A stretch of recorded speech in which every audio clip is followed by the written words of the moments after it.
Halo, selamat pagi pemirsa. Saya Chandra Dewi kembali hadir menjumpai Anda dalam Cerdas 5 Menit. Kita akan membahas bagaimana menindaklanjuti hasil medical check up. Saya sudah melakukan medical check up dan saya sudah terima hasilnya, namun saya masih bingung bagaimana cara membacanya. Kita akan membahasnya bersama Dr. Ferry TP Purba, seorang dokter spesialis penyakit dalam. Mari kita bahas. Halo, selamat pagi dokter. Pagi. Apa kabar dok? Baik. Dokter, ini saya sudah melakukan medical check up yang kemarin ya dok. Saya sudah dapat hasilnya ini dok. Tapi agak bingung untuk membaca hasil dari medical check up saya. Bisa dijelaskan barangkali dok? Oke, saya coba jelaskan sedikit ya. Jadi pertama ini kan mengenai pemeriksaannya nih ya. Yang sebelah kiri ini punya Mbak Chandra nih ya. Yang ini nilai normal ya. Jadi kalau hemoglobin atau sel darah merahnya sih bagus ya. Terus sel darah putih ini juga cukup bagus ya leukositnya. Nah ini yang lain juga baik ya, kita lihat di sini gula darahnya juga bagus. Oke. Gitu. Tapi sebetulnya ini dok, saya kan melihat di sini ada nilai normal, jadi ada batas bawah, batas atas juga kalau tidak salah ya dok ya. Betul. Nilai normal itu berarti di antara batas atas, batas bawah atau bagaimana? Iya, jadi nilai normal itu jadi suatu range istilahnya. Jadi ada yang batas atas dan batas bawah. Oke, jika hasilnya mendekati dari batas atas maupun mendekati batas bawah, apakah ini harus kita waspadai? Asal dia masih dalam batas range normal, sebenarnya sih kita nggak perlu khawatir. Seperti itu ya. Tapi kalau ternyata di atasnya atau di bawahnya justru bagaimana? Kalau di atasnya pasti kita harus concern ya, kita harus cari tahu nih kenapa penyebabnya. Oke, yang Seperti saya ingin tahu juga ini dok, saya melihat ada kolesterol ya dok ya. Sebetulnya yang dikatakan kolesterol baik maupun kolesterol jahat itu ukurannya bagaimana sih dok? Memang di sini kolesterol totalnya ini agak tinggi nih ya, 232 ya. Padahal normalnya ini kurang dari 200. Jadi kalau nilai maksud saya angka kolesterol yang normal seperti apa? Iya, yang normal itu pasti di bawah 200 gitu, seperti itu. Nah ini kolesterol kita tahu kan ada kolesterol jahat dan kolesterol baik ya kan.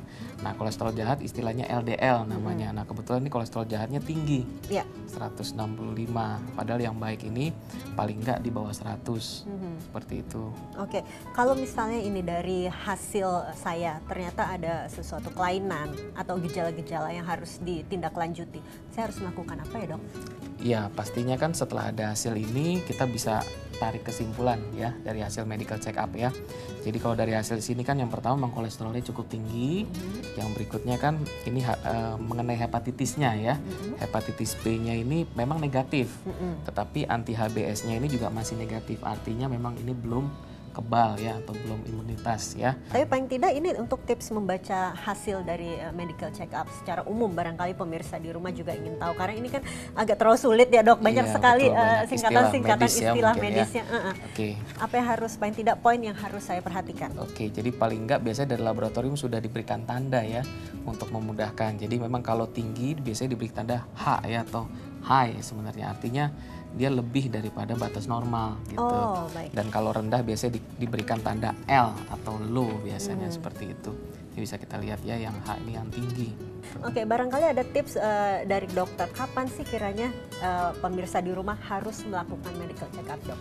Iya, medical check up jadi memang yang baik adalah rutin dilakukan ya, paling nggak minimal setahun satu kali untuk lakukan general check up ya. Setahun satu kali, pada usia berapa, sejak usia berapa dok? Masih muda sudah perlu medical check up tidak? Ya, memang kan fungsi dari medical check up adalah untuk menemukan penyakit secara dini. Jadi sebelum parah, sebelum berat penyakitnya sudah kita ketahui. Jadi paling nggak ya di atas umur 30 tahun minimal harus medical check up ya setahun satu kali. Oke, kiranya saran dari dokter ada tidak untuk paling tidak supaya kita sudah bersiap sebelum melakukan medical check up sehingga hasil medical check up kita bisa lebih baik nih dok? Ya jadi ya persiapannya pasti harus puasa ya, untuk hasil yang lebih optimal pasti ya sekitar puasa dari 10 sampai 12 jam ya, setelah itu ya makan seperti biasa aja. Baik dokter, paling tidak sekarang saya semakin mengerti mengenai hasil dari medical check up saya ya dok. Terima kasih atas informasinya dokter Ferry. Dan pemirsa, demikianlah Cerdas 5 Menit Cerdas Kesehatan untuk episode kali ini. Saya Chandra Dewi, terima kasih atas perhatiannya. Sampai jumpa. Thank you dokter.